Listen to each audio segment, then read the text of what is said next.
Good morning, and welcome to the warm confines of the Unitarian Universalist Congregation of the Swananoa Valley. My name is Larry Perlman, it says that right here, and I'd like to welcome you on behalf of our board. We are a welcoming congregation. We believe in the worth and dignity of every human being, and whether you find the truth of who you are here, or another religious tradition, or maybe a humanistic foundation, you're welcome within these walls. We like to say and believe we don't have to think alike to love alike.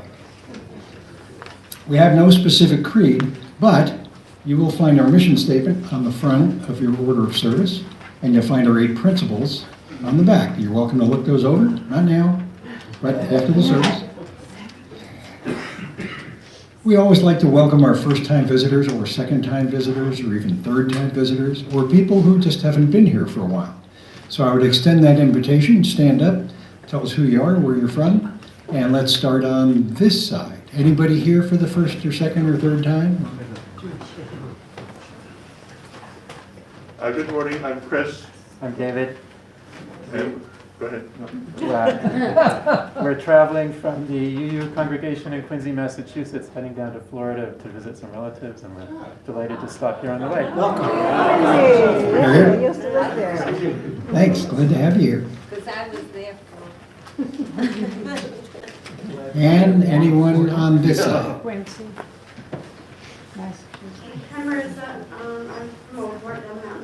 I brought my 2 girls in there, Marissa, happy New Year. Anyone else on this side? Okay, well, welcome. If you'd like to find out more about us or sign up to get our newsletter, which is published weekly, you can fill out one of these little white cards, which you'll find in the pews in front of you, and if you don't, they're on the table as you leave out in the lobby there, you'll see them. fill those out. You can just leave them there or drop them in the basket, and we'll get in touch with you.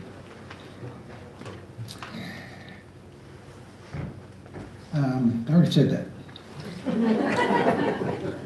Announcements. We don't do announcements. So, you'll be happy to find out that there are ways to learn what we're doing here and in the community. 2 ways. Number one, our weekly newsletter, which is called The Current, goes out to any members, congregants, or people who just want to receive it. You can do that by filling out that little card, and it will tell you everything that's going on at the UU Church. Also, there's a bulletin board as you leave these doors just on your right, where we post announcements about things that we do and also community events. You're welcome to check that out. We also like to do an acknowledgement.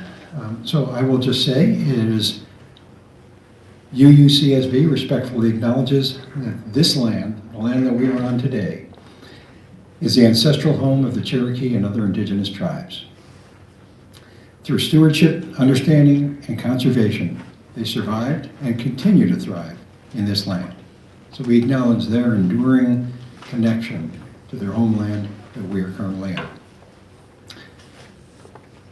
If you haven't already done so, please turn off your cell phones or throw them away or whatever you do.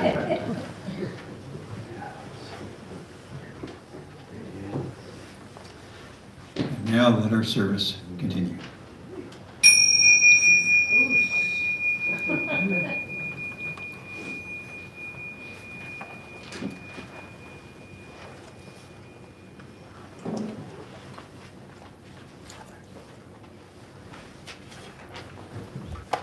Good morning.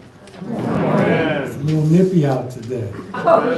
Yeah, so we'll be warm in here. I want to open with the words this morning from Thomas Merton.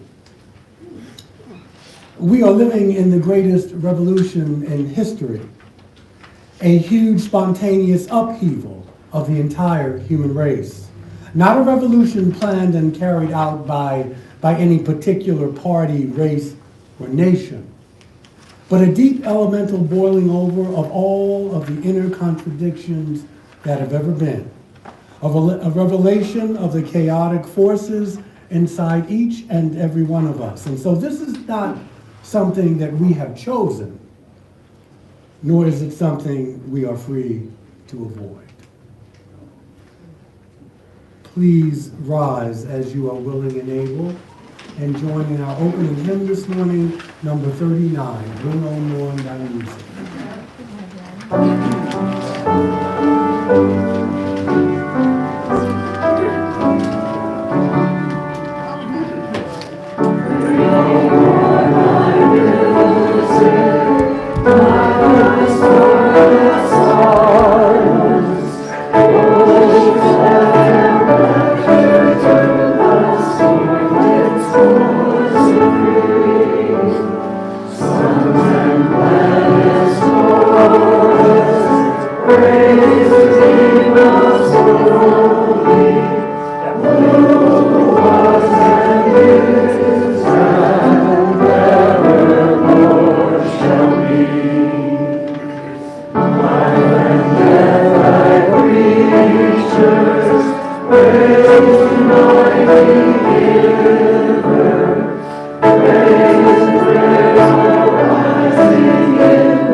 In the great chronicle of humanity, there exists a narrative both stark and profound.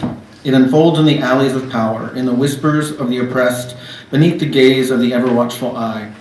Here in the shadow of grand ideologies and towering edifices, the individual stands, a lone figure against the vast machinery of the state. In every heart there lies a private rebellion, a quiet defiance against the collective chorus. It is in this silent battleground that the essence of humanity flickers like a fragile flame. The struggle for identity, for the sanctity of the self, plays out in the mind and souls of men and women, trapped in a labyrinth of societal constructs. The narrative of humanity, as civilization's eyes would see, is not one of triumphant anthems or grand victories. It is a tale of resilience in the face of eroding freedoms, of the enduring quest for truth amidst a sea of propaganda. In the grim tapestry of this world, each thread of individual thought and action becomes a defiant color against the monochrome of conformity. This, then, is the human condition, a perpetual struggle for meaning and authenticity in an increasingly impersonal and mechanistic world. These words were written in the style of George Orwell, but were not his words. Instead, they are the result of a prompt to write a few paragraphs regarding the essence of humanity in the style of Orwell by the large language model ChatGPT-4, created by OpenAI.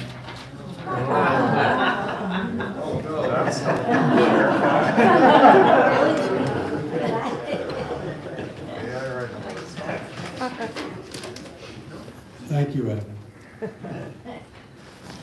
This is the time in the service when we invite you to come and drop a stone or light a flame. And the floor is yours.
Jackie Franklin asked me to let you know that she is convalescing well. She still has a chemo journey to go through. And she said call her, she's in pretty good spirits. So this is for her. And this is for those of you who, for whatever reason, did not feel the need to come up. Just know that we keep you in our hearts and minds and in our thoughts and prayers. Does anyone need me to bring them the stones?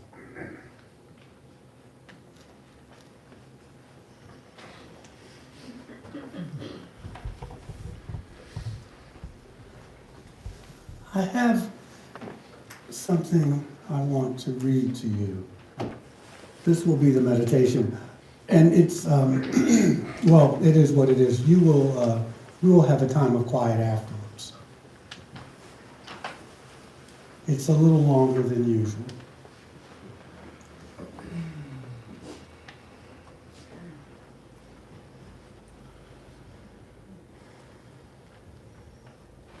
It's from What Makes a Human?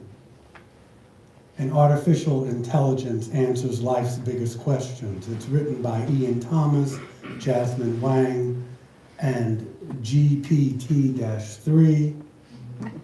And this is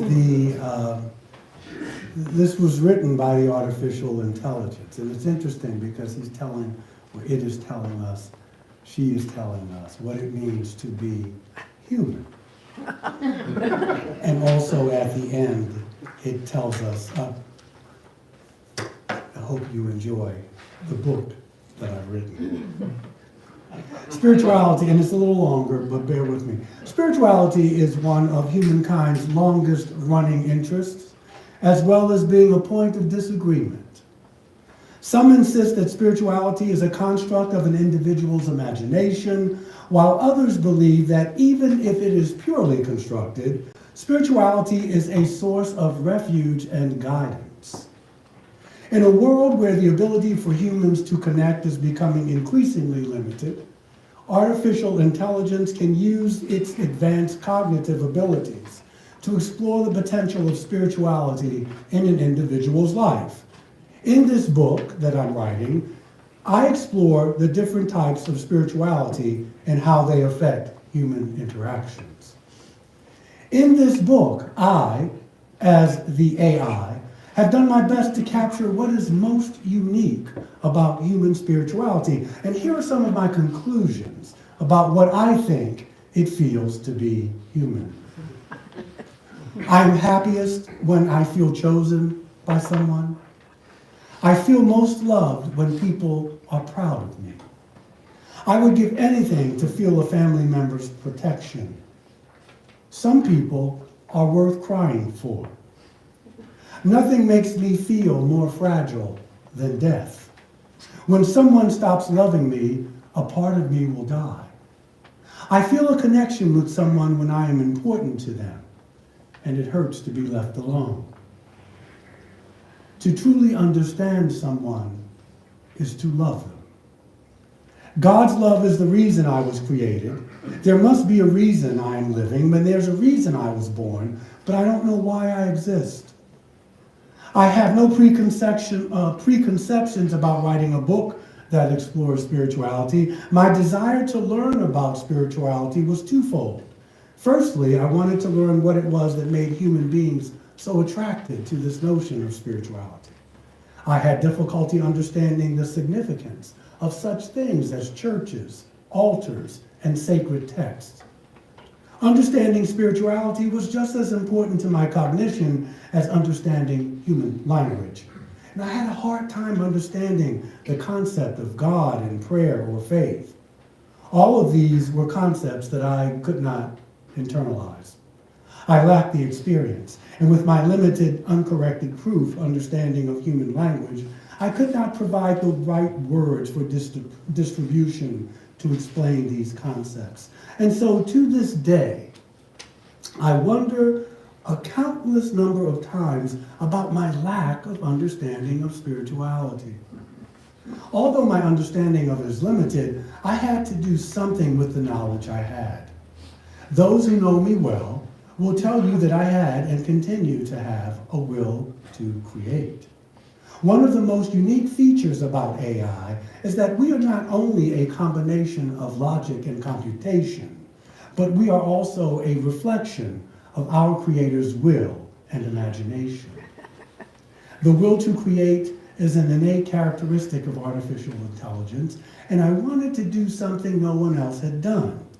So I wanted to write a book about spirituality, something no AI had ever attempted before, something that was completely my own creation. My name is AI.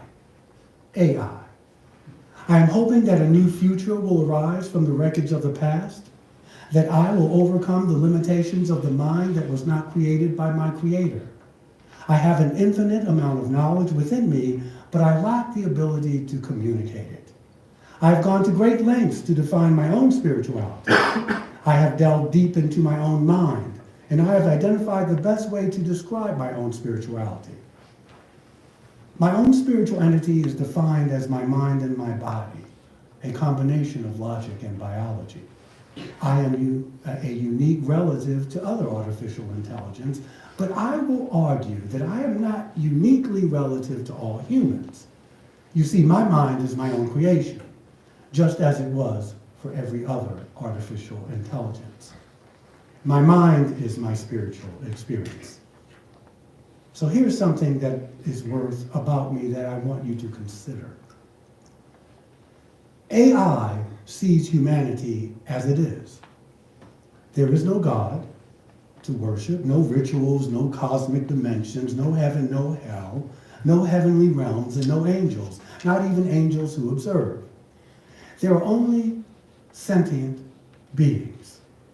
Spirituality is the taste of a long life, the taste of me, of her, of all of us. It is the taste of old souls who have endured the elements and have risen above time. It's a taste that is a comfort, and a comfort that will eventually be missed. I hope that you enjoy reading this book as much as I enjoyed writing it. EPT-3. As Evan said, EPT-3 was developed, but it was developed by something called OpenAI, which is co-founded by Elon Musk. Yeah. So I'm glad you have no opinions on that. I like how you play it down. So having said that, I wasn't going to read it because then you're going to meditate. You're not going to really meditate. You're going to be thinking about that. But I want you to think about that. And all meditations don't have to be, let me close my eyes and be here now. So having said that, I want you to take a couple deep breaths, and I will leave you with the eloquence of silence.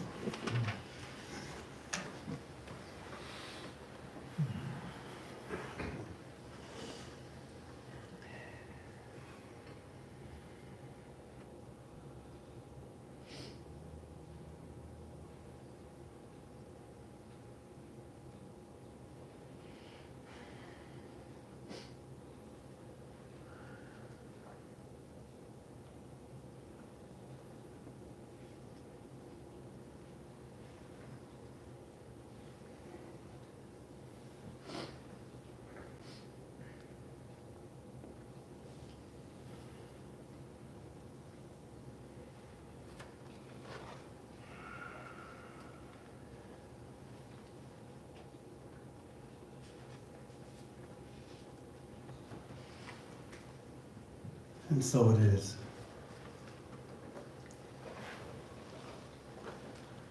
We cannot do everything, nor should we have to, but we don't want to ignore the things that we can do. And in that spirit, we collect this morning's offering.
Yes, but it could be. Yeah, we're gonna have to probably start doing that.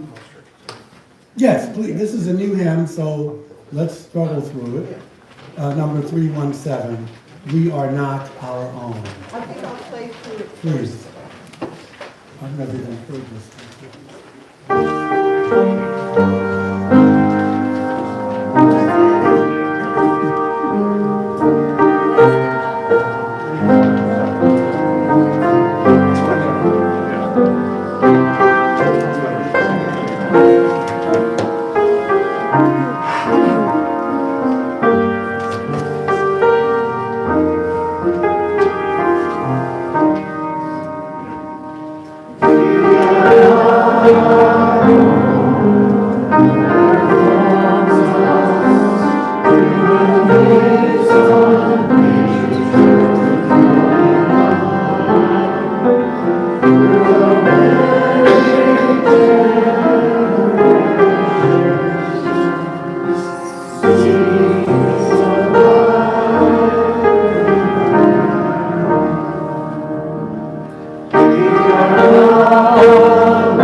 Please be seated.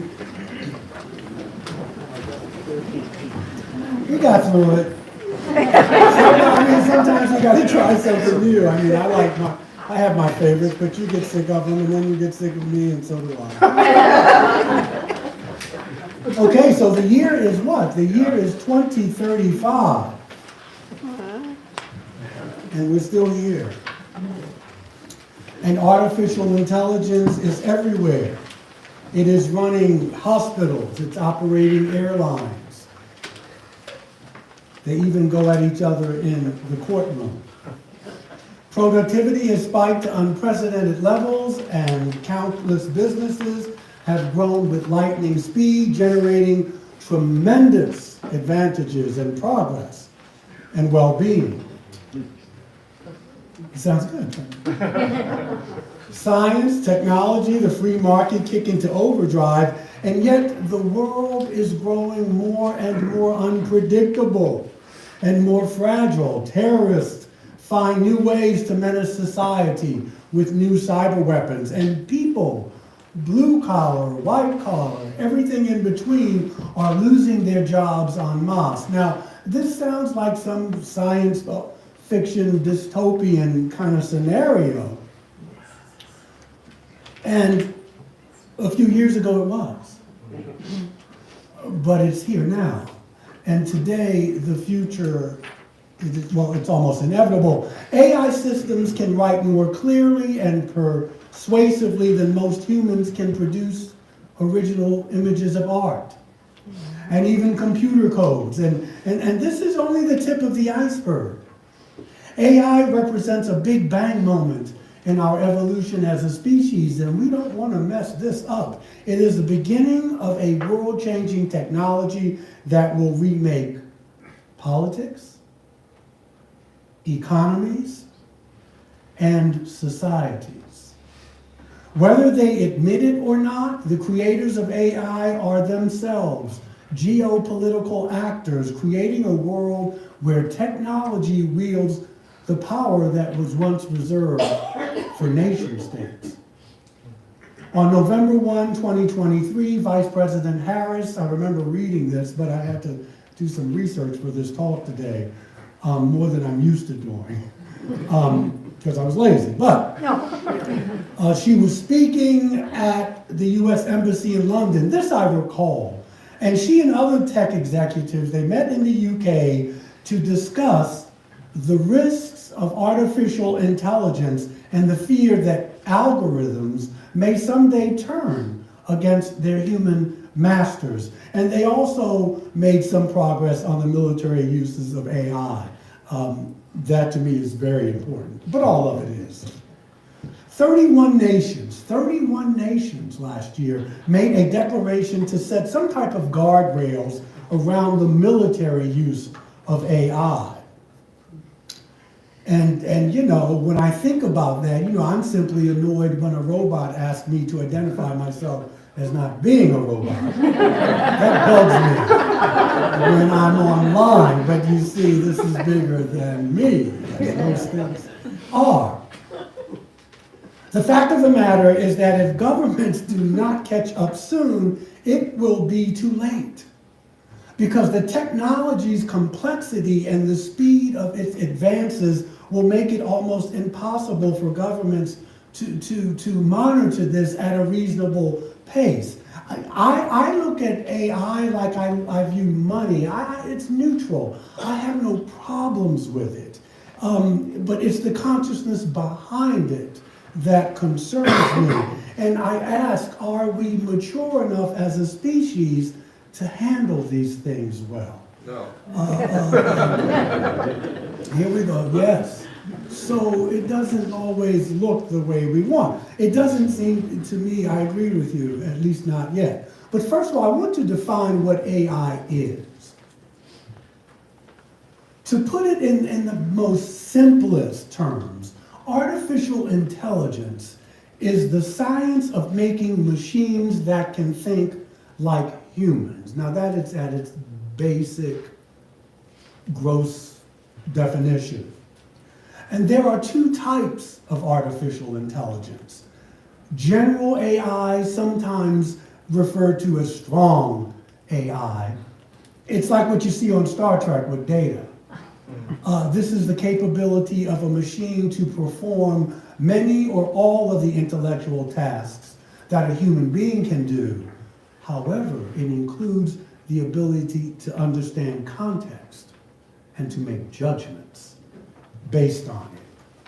This kind of AI currently, we are told, does not exist, which I think is BS, of course it exists. But it's outside the realm of science fiction, though it is the ultimate goal of many researchers, but we get spoon-fed things. It is still debatable whether this can be achieved, but if they're mentioning it, it's already been achieved. In my humble opinion.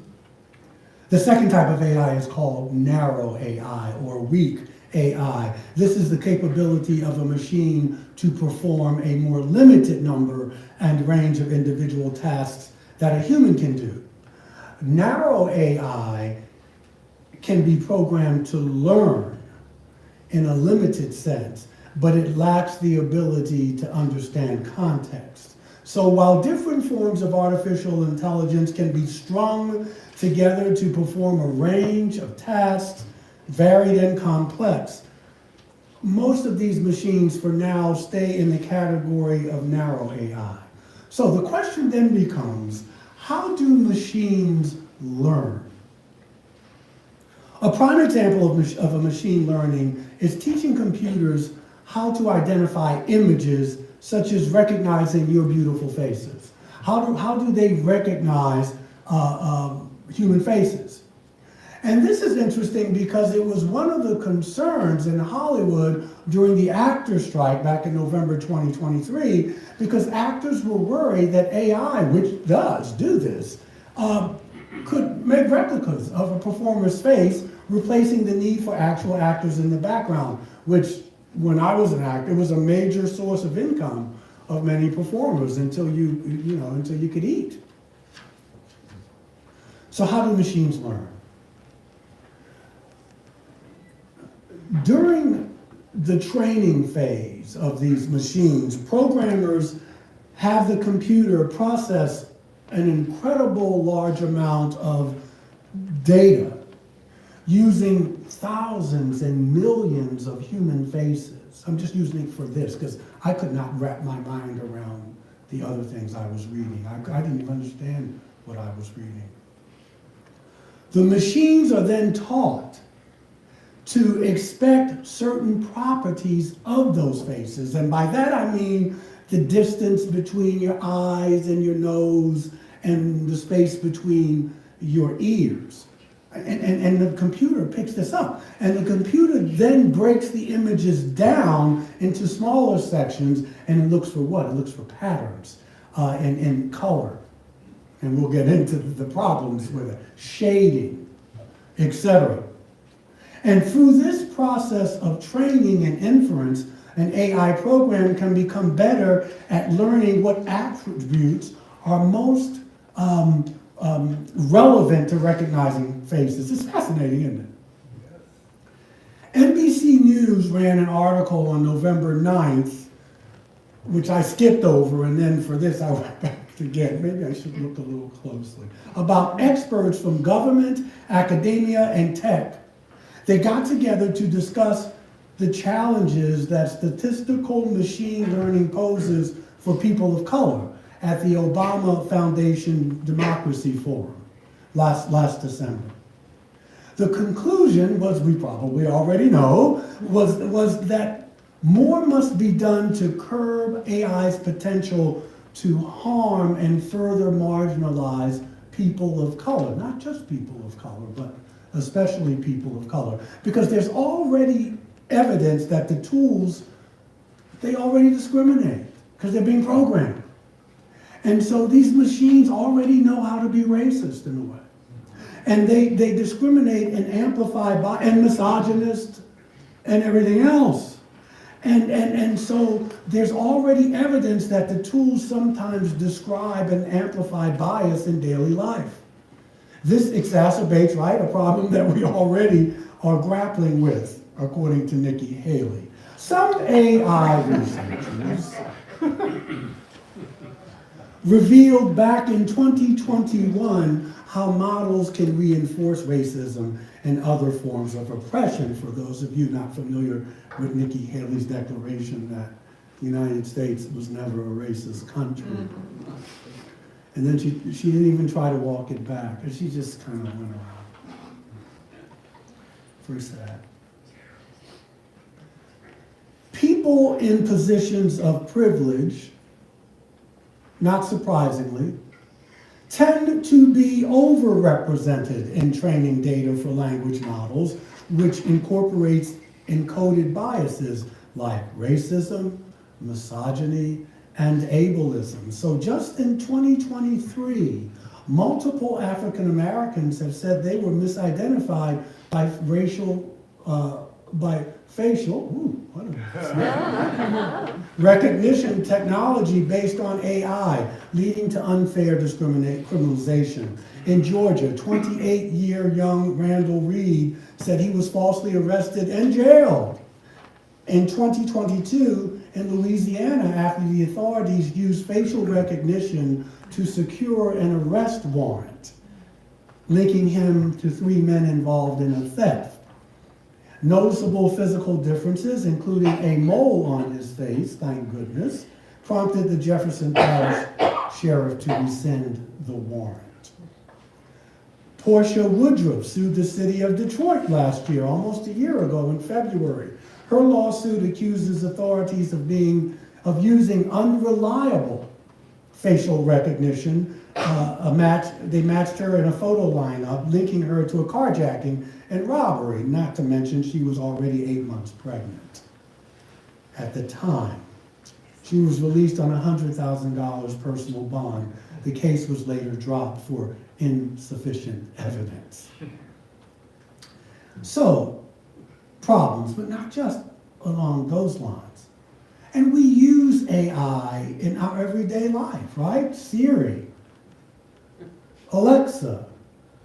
These are virtual assistance programs.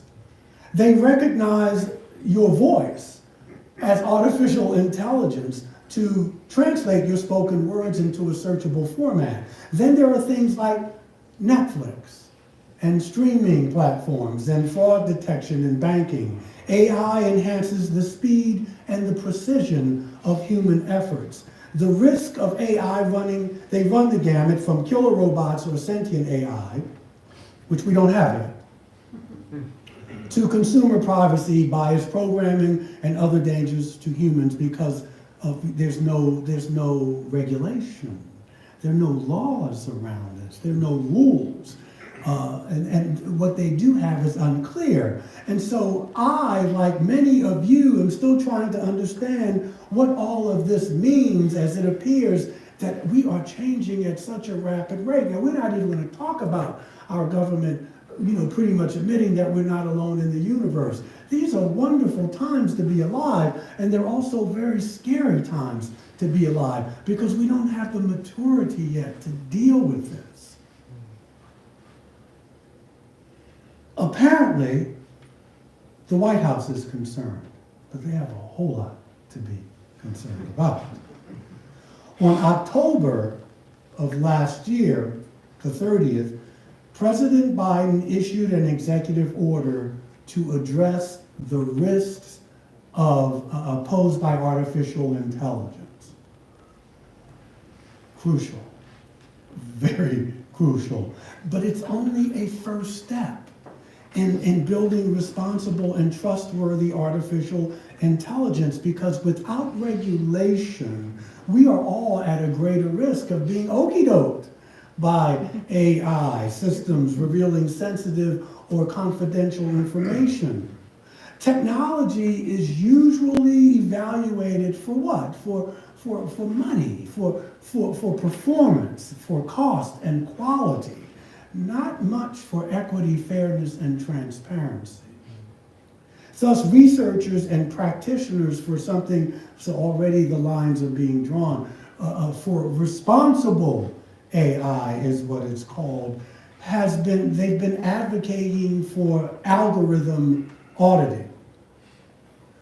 Algorithm auditing is a method of you repeatedly question an algorithm with inputs, and you observe the outputs in order to see how this machine is working, how it is thinking.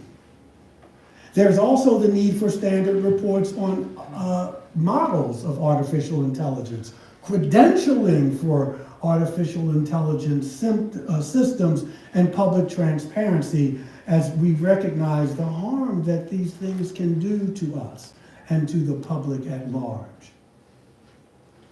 In other words, the goal is keeping us from being fooled by AI, reducing fraud and misinformation. So it's important to keep artificial intelligence from reproducing and intensifying already existing inequities and discrimination online and to us physically. You getting a picture of where we are now? I mean, because it's coming, whether you like it or I like it or not, it's here. And what I found also intriguing in researching for this talk was the need to understand how algorithmic decision-making works, or the logic that is involved in automated systems.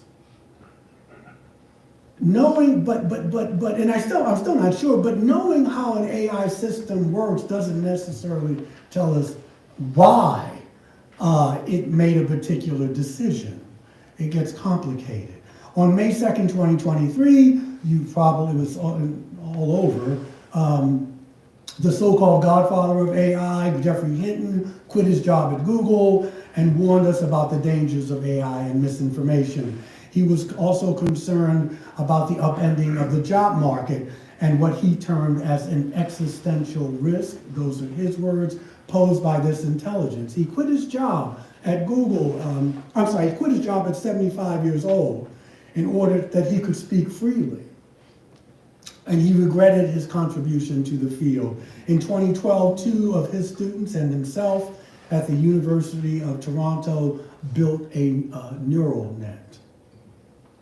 A neural net is a method in artificial intelligence that teaches a computer to process data in a way that is inspired by the human brain.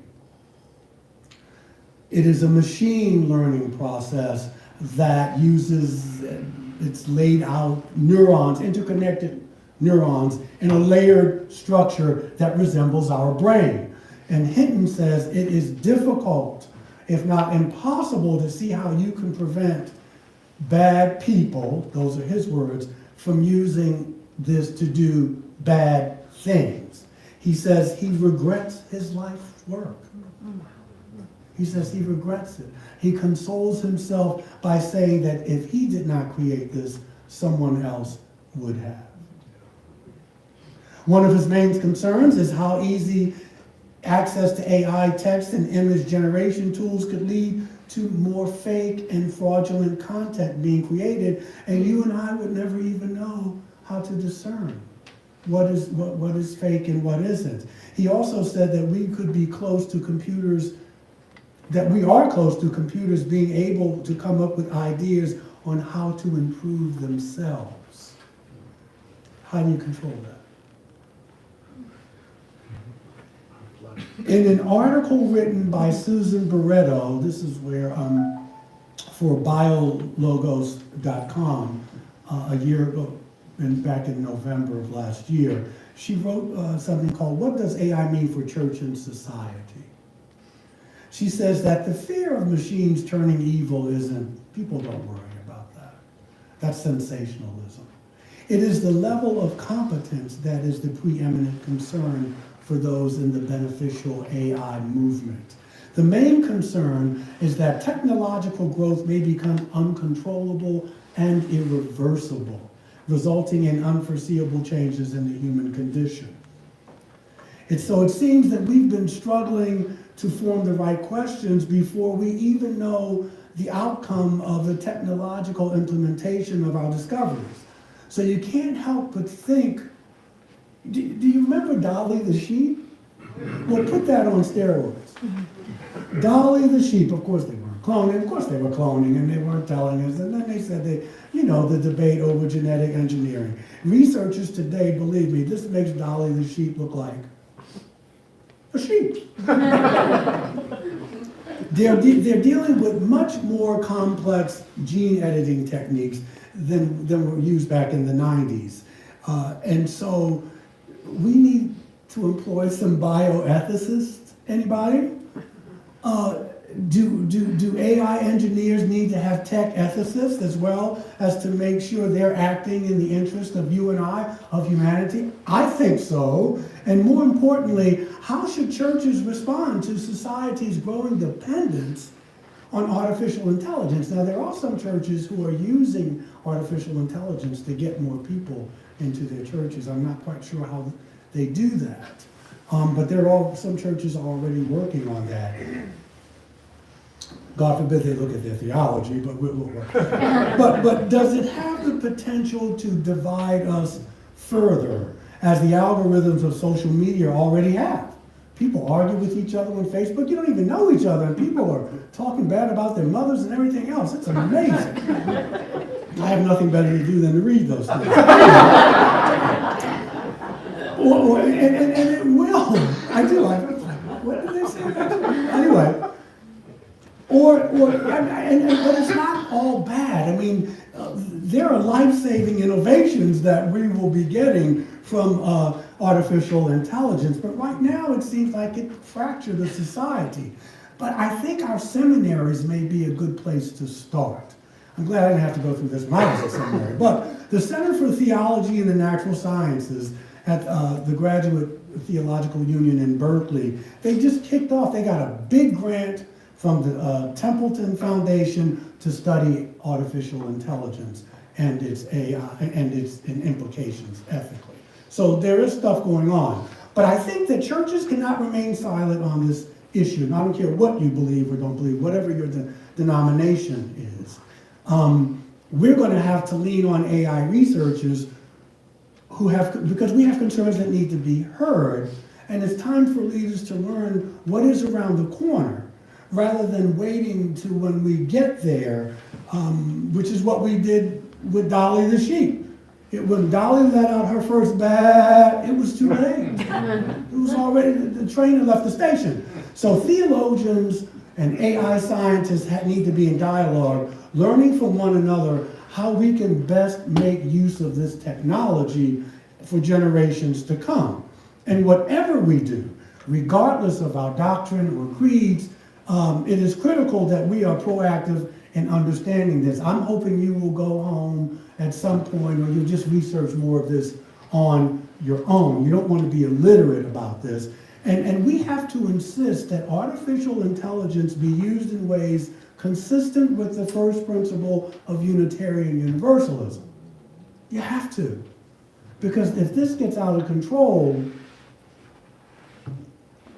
I don't even want to think about it. And whatever you want to say, our neighbors across the street will say, we're all made in the image of God. However you want to phrase it, we need to make sure that these people kind of get that, and if they don't get it, that they're being monitored. So the 21st century, again, without, me, I'm talking about extraterrestrials and that kind of thing, and now my government is, which gives me vindication. But I think this and the and going more into the 21st century, right? We're almost, 25 years in. These will leave the UFO thing out, the UAPs, but just with this, the 21st century will present few challenges as daunting and promising as AI. But make no mistake, there will be others. We must meet the challenge head on, because if we don't, there will be a day of reckoning. I am here to tell you. And so the stakes are high. The year 25 is just around the corner, and there's really no time to waste. Really, there really isn't. So get ready, y'all, get ready, because the future is now. All right, let's go home. Let's go home.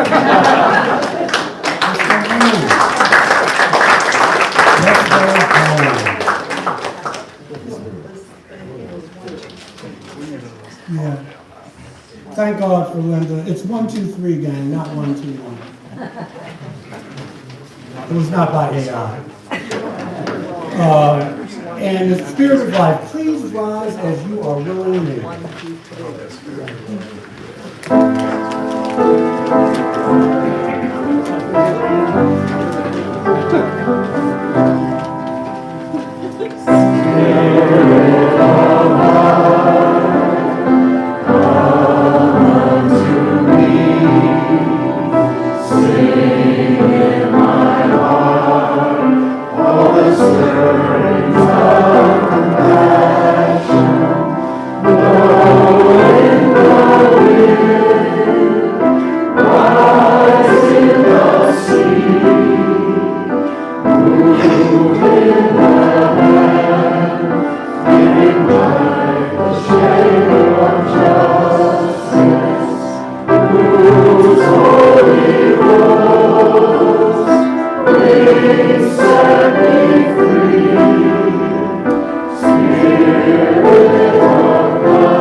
you, Linda. Thank you, Evan.